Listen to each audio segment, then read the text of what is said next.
Nou, aangesien my tweede bundel amper metals is, amper op die rak, wat 'n man hom kan optel en nie gooi soos wat ek nou hier beduie nie, maar optel en lees, en miskien met 'n e-posjie ontvang en bestudeer so op die skerm.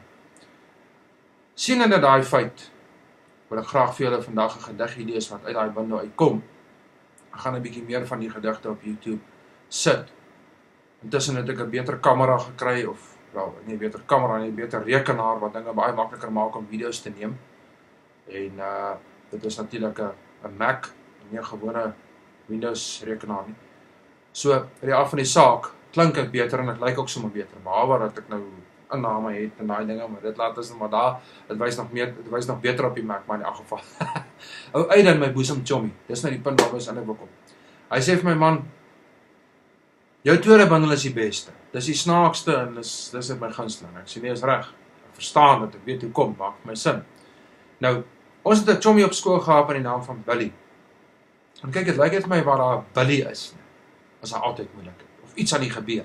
Nie wenig moeilikheid nie, maar iets aan die gebeur. Soos ek altyd van sulke ouens sê, hy sal 'n party op sy eie aan die gang. Nou hierdie Billy het iets oorgekom, maar dis nou nie dieselfde Billy wat saam met ons op skool was nie, dis nou sommer 'n fiktiewe karakter. Kom ons kyk bietjie wat het die man oorgekom. Dis gediggie nommer 21. Onthou daardie nommer as jy die digbundel lees. Nommer 21. Ryk Billy sien sy Ali. Voetsek, skree Billy die beer. Maar seker bietjie te hard hierdie keer. Die PC het hom weer molestig gemaak. Hy wou nie connect nie, aan haar vasgeraak. Hoekom ek sê, ou Billy het te hard geskrou? Net hier agter hom slaap sy vrou. Sy fluorent en vra, "Wat's dit nou?" "O, dis weer daai stupid PC van jou." Ou Billy gooi sommer die modem in sy kanon.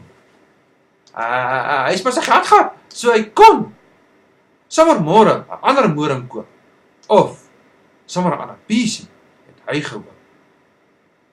Maar daardie nag, haar het toe kom haal. Ou Billy sal nou baie bitter betaal. Want sy Merc is flenters geslaan. En die het sommer buite die garage gestaan. Nou sit ou Billy in krap kom. Koop hy 'n nuwe Merc. Is al sy putte op. Hy het ook nie versekering gehad. Ai, hoe wens hy nou, hy was nie so